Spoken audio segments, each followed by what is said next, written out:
2023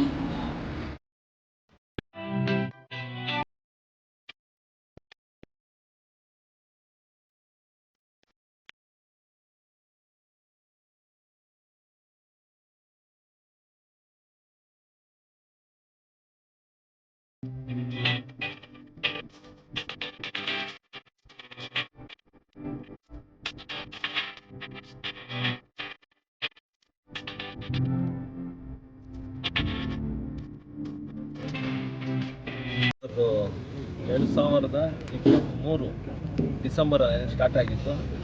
ಇದು railway department ಅವರೇ ಮಾಡಬೇಕಾಗಿತ್ತು. 18 ತಿಂಗಳು ಟೈಮ್ ಅವಧಿಯಲ್ಲಿ ಕಂಪ್ಲೀಟ್ ಮಾಡಬೇಕಾಗಿತ್ತು. ಆದರೆ ಆ ಕಡೆ ಏನೋ ಒಂದು ಕ್ವಾರ್ಟರ್ಸ್ ಇತ್ತು, ಆ ಇಶ್ಯೂ ಇದ್ದಾಗಿಂದ ಅದಕ್ಕೆ DRM ಅವರು ಮತ್ತು ರೈಲ್ವೆ ಇದಕ್ಕೆ ಎಸ್ಟೇಟ್ಸ್ ಆಫೀಸರ್ಸ್ ಮಾತಾಡಿ ಸ್ವಲ್ಪ ಟೈಮ್ ತೊಗೊಂಡ ಮೇಲೆ ಆಮೇಲೆ ಇದು ಕನ್ಸ್ಟ್ರಕ್ಷನ್ ಸ್ಟಾರ್ಟ್ ಆಗಿದೆ. ಆ ರೈಲ್ವೆ ಡಿಪಾರ್ಟ್ಮೆಂಟ್ ಏನು DRM ಸೌತ್ ವೆಸ್ಟರ್ನ್ ರೈಲ್ವೇಸ್ ಇತ್ತು ಅದರಿಂದ ಮತ್ತೆ PM ಗತಿಶಕ್ತಿ ಅಂತ ಮತ್ತೆ ಅದಕ್ಕೆ ಟ್ರಾನ್ಸ್ಫರ್ ಆಗಿದ್ದಕ್ಕೆ ಇದು ಇಷ್ಟು ಲೇಟ್ ಆಗಿರೋದು. ಏನು ಇವತ್ತು ನಮ್ಮ PM ಗತಿಶಕ್ತಿಯಿಂದ ಆಫೀಸರ್ ಬಂದಿದ್ದಾರೋ ಅವ್ರಿಗೆ ಫೋನ್ಗಳಲ್ಲಿ ಬೇರೆ ವಿಚಾರದಲ್ಲಿ ಮಾತಾಡ್ತಾ ಇರುವಾಗ ಇದು ಯಾಕೆ ಹಿಂಗೆ ಲೇಟ್ ಆಗ್ತಾಯಿದೆ ಅಂದಾಗ ಇದನ್ನು ಈ ಬ್ರಿಡ್ಜ್ ಆ ಕಡೆ ಇರೋದು ಅರ್ಜೆಂಟಾಗಿ ಬೇಗ ಶಿಫ್ಟ್ ಮಾಡಿಸಿ, ಯಾಕೆಂದರೆ ಜನಕ್ಕೆ ಒಂದು ಸಂದೇಶ ಕೊಡುತ್ತೆ. ಇದು ಅಲ್ಲೇ ಇದ್ದರೆ ಇದು ಆಗ್ತಾ ಇಲ್ಲ ಅಂದ್ಕೊಳ್ತಾರೆ. ಅದಕ್ಕೆ ಶಿಫ್ಟ್ ಮಾಡಿ ಇವಾಗ ಜೂನ್ 30ನೇ ತಾರೀಕಿಗೆ ಇದನ್ನು ಹ್ಯಾಂಡ್ ಓವರ್ ಮಾಡ್ತೀವಿ ಅಂತಿದ್ದಾರೆ. This is the last date which you are supposed to give. Yes, by 30th June, you please make sure. 30th June talk civil work and then 1 week, 2 week rectification of electrical. Then okay, then you are saying by July 15th. Yes, sir. Okay, by July 15th, July 20ನೇ ತಾರೀಕು ಅಷ್ಟೊತ್ತಿಗೆ hand over ಮಾಡ್ತಾರೆ.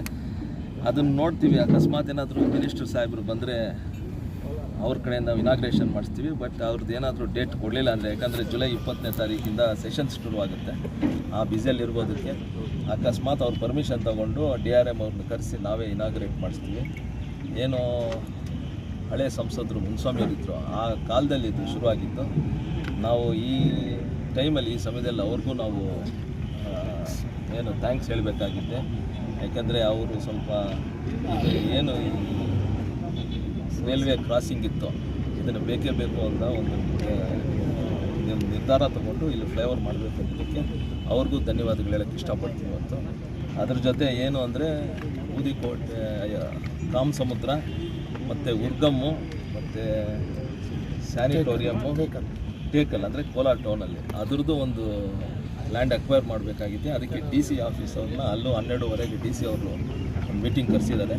ಈ officials ಎಲ್ಲ ಅಲ್ಲೂ ಕರ್ಕೊಂಡೋಗಿ ಪ್ರತಿ ವೇಗದಲ್ಲಿ ಕಾಮಸಮುದ್ರ ಮತ್ತು ಉರ್ಗಮ್ಮು ಮತ್ತು ಸ್ಯಾನಿಟೋರಿಯಂ ಮೂರನ್ನು ಬೇಗ ಶುರು ಮಾಡಿಸೋಕ್ಕೆ ಲ್ಯಾಂಡ್ ಅಕ್ವಿಸಿಷನ್ ಆಫೀಸರ್ ಈಗಾಗಲೇ AC ಅವ್ರನ್ನ ಅಪಾಯಿಂಟ್ ಮಾಡಿದ್ದಾರೆ.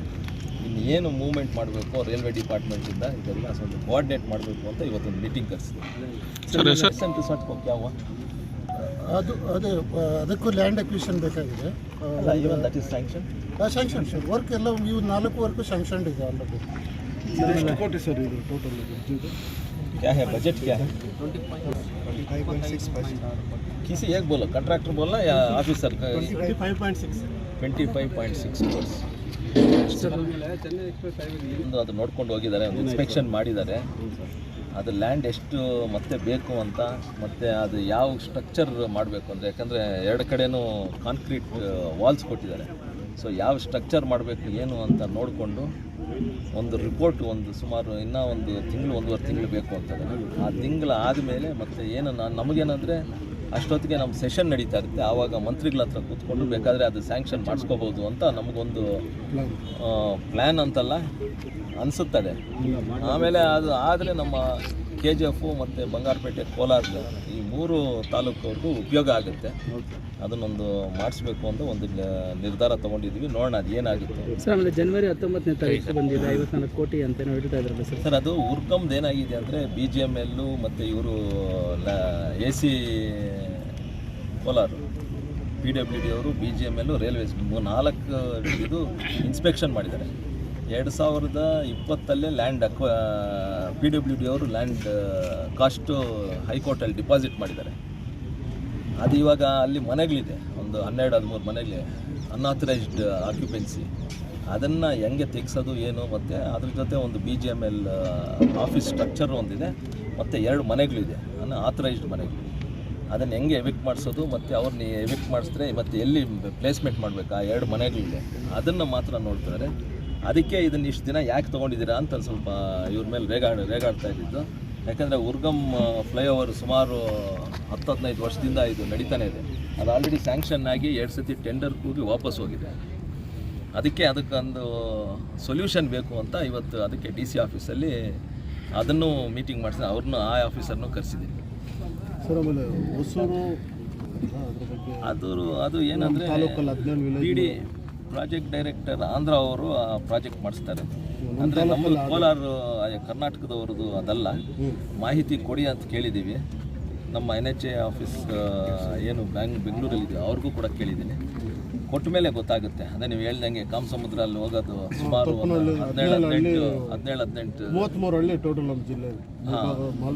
ಮಾಲೂರು ಎಲ್ಲ ಬಟ್ ಈ ಬಂಗಾರಪೇಟೆಯಲ್ಲಿ ಸುಮಾರು 16-17 ಹೋಗುತ್ತೆ. ಅದಕ್ಕೆ ಆತಂಕದಲ್ಲಿದ್ದಾರೆ ರೈತರು. ಒಂದು ಕಡೆ ಏನಪ್ಪ ಇದು ಅಂತ. ಬಟ್ ಒಂದು ಆ ಲಿಂಕ್ ಕೊಟ್ಟರೆ ಕುಪ್ಪಮಿಂದ STRR ಏನು ಮಾಲೂರಲ್ಲಿ ಇದೆಯೋ ಅದಕ್ಕೆ ಲಿಂಕ್ ಕೊಡ್ತಾರೆ. ಸೊ ಅದು ಒಳ್ಳೆಯದೇ ಆಗುತ್ತೆ ಆ ಕಡೆ ಇರೋ ಜನತೆಗೆ. ಎಷ್ಟು ಅಕ್ವೈರ್ ಮಾಡ್ತಾರೆ ಏನು ಅಂತ ಇನ್ನೂ ಮಾಹಿತಿ ಕೊಟ್ಟಿಲ್ಲ, ಬಟ್ ಊರುಗಳ ಹೆಸರು ಕೊಟ್ಟಿದ್ದಾರೆ ಅಷ್ಟೇ. ಸರ್, ಬಂಗಾರಪೇಟೆಯಿಂದ ಬೆಂಗಳೂರಿಗೆ ಟ್ರೈನ್ ಪ್ರಯಾಣ ಮಾಡೋರಿಗೆ ಜಾಸ್ತಿ ಬೋಗಿಗಳು ಹಾಕಿದ್ರೆ ಸ್ವಲ್ಪ ಅನುಕೂಲ ಆಗುತ್ತೆ ಸರ್. ತುಂಬ ರಶ್ಶು ಎಲ್ಲ ಒಬ್ಬರು ಹೇಳಿದ್ದೀನಿ. ಒಂದು ಹೊಸ ಟ್ರೈನೇ ಹಾಕಿ ಅಂತ ಕೇಳಿದ್ದೀನಿ. ಬಂಗಾರಪೇಟೆಯಿಂದ ಬೆಂಗಳೂರಿಗೆ ಹೊಸ ಟ್ರೈನೇ ಹಾಕಿ. ಯಾಕೆಂದರೆ ಸುಮಾರು ಬೆಳಿಗ್ಗೆ 7-7:30 ಸುಮಾರು ಒಂದು 10-15 ಸಾವಿರ ಜನ ಹೋಗ್ತಾರೆ. ಒಂದು ಹೊಸ ಟ್ರೈನ್ ಹಾಕಿದರೆ ಇದು ಕಡಿಮೆ ಆಗ್ತಾರೆ, ಬೇರೆ ಟ್ರೈನ್ ಮೇಲೆ ಪ್ರೆಷರ್ ಬೀಳೋದು ಕಡಿಮೆ ಆಗುತ್ತೆ ಅಂತ ಹೇಳಿದ್ದೀನಿ. ಅದನ್ನು ಈ ಸೆಷನ್ನಲ್ಲಿ ಏನು ನಡೆಯುತ್ತೋ ಜುಲೈಯಲ್ಲಿ ಅದನ್ನು ಮತ್ತೆ ಒಂದು ಒತ್ತಡ ಹಾಕಿಸ್ತೀನಿ. ಅಫಿಷಿಯಲ್ಸ್ ಏನು ಬಂದಿದ್ದಾರೆ ಅವ್ರಿಗೂ ಹೇಳ್ತೀನಿ. ಇವಾಗ DRMಗೂ ಹೇಳಿದ್ದೀನಿ ಹೊಸ ಟ್ರೈನ್ ಹಾಕೋಕ್ಕೆ ಅದು ಪರ್ಮಿಷನ್ ರೈಲ್ವೆ ಬೋರ್ಡ್ದು ಬೇಕು ಅಂತ.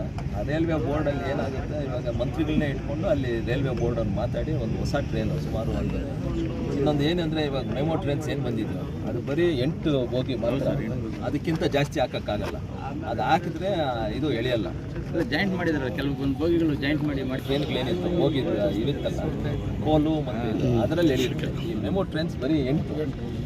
ಆಮೇಲೆ ಒಂದು ಇದು ಬಂದು 4 ಒಂದೇ ಅಟ್ಯಾಚ್ ಆಗಿ ಬರ್ತಿದೆ. ಅದನ್ನು ಕಟ್ ಮಾಡಿ ಒಂದು 2 ಮಾಡಿ ಅಂತ ಕೂಡ ಕೇಳಿದ್ದೀವಿ ಸೋಮಣ್ಣ ಸಾಹೇಬರು ಡಿಸೆಂಬರಲ್ಲಿ ಬಂದಾಗ. ಪ್ರೊಡಕ್ಷನ್ ಆದಮೇಲೆ ಅದು ನೋಡ್ತೀವಿ ಅಂದಿದ್ದಾರೆ. ಇದೆಲ್ಲ ಇವಾಗ ಇವಾಗ ಒಂದು ಸತಿ ನೋಡ್ಕೊಂಡು ಹೋಗ್ತಾರೆ ಇವರು. ಸ್ಪಾಟ್ ಇನ್ಸ್ಪೆಕ್ಷನ್ ಮಾಡಿದಾಗ ಅವ್ರಿಗೂ ಅರ್ಥ ಆಗುತ್ತೆ. ಇವಾಗ ಪ್ರೆಷರ್ ಸ್ವಲ್ಪ ಆಗ್ಬೋದಾಗುತ್ತೆ. ಇಲ್ಲಿ ಸ್ಪೋರ್ಟ್ಸ್ ಅಥಾರಿಟಿ ಆಫ್ ಇಂಡಿಯಾ ಬಂದು ನೋಡಿದ್ದಾರೆ. ನ್ಯಾಷನಲ್ ಹೈವೇ ಬ್ಲ್ಯಾಕ್ ಸ್ಪಾಟ್ಸ್ದು ಇನ್ನೊಂದು 2 ತಿಂಗಳಲ್ಲಿ ಸ್ಯಾಂಕ್ಷನ್ ಆಗುತ್ತೆ. ಕಾಮಸಮುದ್ರದ್ದು ಸುಮಾರು 25 ವರ್ಷದಿಂದ ROB ಆಗಿರಲಿಲ್ಲ. ಉರ್ಗಮ್ದು 25 ವರ್ಷದಿಂದ ಪೆಂಡಿಂಗ್ ಇತ್ತು. ಇವೆಲ್ಲ ಮಾಡ್ತಾ ಇರೋದನ್ನ ಅಭಿವೃದ್ಧಿ ಅಲ್ಲ ಅಂದರೆ ಇನ್ನು ಯಾರು ಟ್ರೋಲ್ ಮಾಡಿದ್ರೆ ಅವ್ರನ್ನೇ ಕೇಳಬೇಕು. ಅಭಿವೃದ್ಧಿ ಅಂದರೆ ಏನು ಅಂತ ಅವ್ರನ್ನೇ ಕೇಳಬೇಕು.